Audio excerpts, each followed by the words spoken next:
Hi, hello ಎಲ್ಲರಿಗೂ ನಮಸ್ಕಾರ. Welcome to ಸಮೃದ್ಧಿ ಅಡುಗೆ ಮನೆ ಚಾನಲ್. ಇವತ್ತು ನಾವು ಮಾಡ್ತಿರುವಂತ ರೆಸಿಪಿ ಒಂದು ನೀರ್ ದೋಸೆ. ಸೊ ತುಂಬಾನೇ ಸಾಫ್ಟ್ ಆಗಿರುತ್ತೆ. ಹಾಗೆ ಅಷ್ಟೇ ತೆಳುವಾಗೂ ಕೂಡ ಇರುತ್ತೆ. ಇದನ್ನ ಮಟನ್ ಸಾಂಬಾರ್, ಚಿಕನ್ ಸಾಂಬಾರ್ ಜೊತೆಗೆ ಅಥವಾ ಕಾಯಿ ಚಟ್ನಿ ಜೊತೆಗಂತೂ ತುಂಬಾನೇ ಚೆನ್ನಾಗಿರುತ್ತೆ. ಸೊ ಇವಾಗ ಇದನ್ನ ಯಾವ ರೀತಿ ಮಾಡೋದು ಅಂತ ನೋಡೋಣ. ನಾವು ಒಂದ್ಸಲ ಧರ್ಮಸ್ಥಳಕ್ಕೆ ಹೋಗ್ಬೇಕಾದ್ರೆ ಕೊಟ್ಟಿಗೆ ಆಹಾರದಲ್ಲಿ ತಿಂದಂತ ನೀರ್ ದೋಸೆ ತುಂಬಾನೇ ಚೆನ್ನಾಗಿತ್ತು. ಸೊ ನಾವು ಅಲ್ಲಿ ಕೇಳಿದಾಗ ನೀವು ಯಾವ ಅಕ್ಕಿಯಿಂದ ನೀರ್ ದೋಸೆನ ಮಾಡ್ತೀರಾ ಅಂದಾಗ ಅವ್ರು ಹೇಳಿದ್ದು ಸೋನಾ ಮಸೂರಿ ಅಕ್ಕಿಯಿಂದ ನೀರ್ ದೋಸೆನ ಮಾಡೋದು ಅಂತ. ಸೊ ತುಂಬಾನೇ ಸಾಫ್ಟ್ ಆಗಿ ತುಂಬಾನೇ ತೆಳುವಾಗೂ ಕೂಡ ಬರುತ್ತೆ ನೀರ್ ದೋಸೆ. ನೈಟ್ ಊಟಕ್ಕೆ ಅಂತ ಹೇಳಿ ನೀರ್ ದೋಸೆನ ಮಾಡ್ಕೊಂಡಿದ್ದು ಮಟನ್ ಸಾಂಬಾರ್‌ಗೆ ತುಂಬಾನೇ ಚೆನ್ನಾಗಿರುತ್ತೆ. ಸೊ ಹಾಗಾಗಿ ನಾನಿಲ್ಲಿ 1 ಗ್ಲಾಸ್ ಅಷ್ಟು ಸೋನಾ ಮಸೂರಿ ಅಕ್ಕಿನ ನೆನೆಸಿಟ್ಕೊಂಡಿದ್ದೀನಿ. ಬೆಳಗ್ಗೆ ನೆನೆಸಿಟ್ಟು ನೈಟಲ್ಲಿ ರುಬ್ಕೋಬೇಕಾಗುತ್ತೆ. ಇಲ್ಲಾಂದ್ರೆ ನೀವು ಬೆಳಗ್ಗೆ ತಿಂಡಿಗೆ ಮಾಡ್ಕೊಳ್ತೀವಿ ಅಂದ್ರೆ ಓವರ್ ನೈಟ್ ಅಕ್ಕಿನ ನೆನೆಸಿಟ್ಕೋಬೇಕಾಗುತ್ತೆ. ಸೊ ಇವಾಗ ಅಕ್ಕಿನೆಲ್ಲ ಚೆನ್ನಾಗಿ ತೊಳ್ಕೊಂಡು ಬಂದು ಇವಾಗ ರುಬ್ಕೊಳ್ಳೋಣ.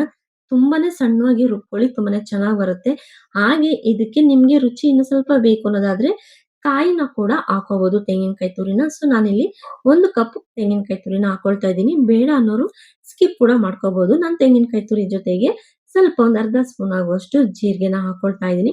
ತುಂಬಾನೇ ಟೇಸ್ಟ್ ಕೊಡುತ್ತೆ ಜೀರಿಗೆ ಮತ್ತೆ ತೆಂಗಿನಕಾಯಿ ತುರಿನ ಹಾಕೊಳ್ಳೋದ್ರಿಂದ. ಸೊ ಸಣ್ಣಗೆ ರುಬ್ಕೊಂಡು ಇವಾಗ ಬರೋಣ.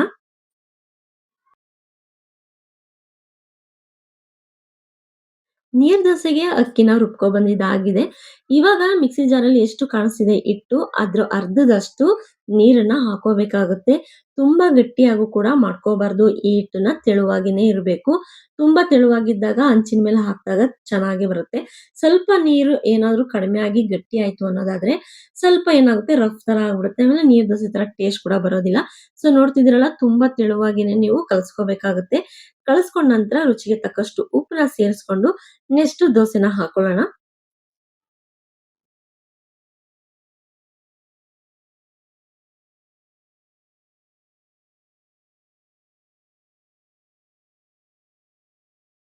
ನೀರ್ ದೋಸೆ ಮಾಡ್ಕೊಳ್ಳೋದಕ್ಕೆ ಹಂಚ್ ಕೂಡ ಬರುತ್ತೆ. ಸೊ ಅದಿಲ್ಲ ಅಂದ್ರೆ ಕೂಡ ನೀವು ಈ ರೀತಿ ರೊಟ್ಟಿ ಚಪಾತಿ ಮಾಡ್ಕೊಳ್ಳೋಂತ ಹಂಚಲ್ಲೂ ಕೂಡ ಮಾಡ್ಕೋಬಹುದು.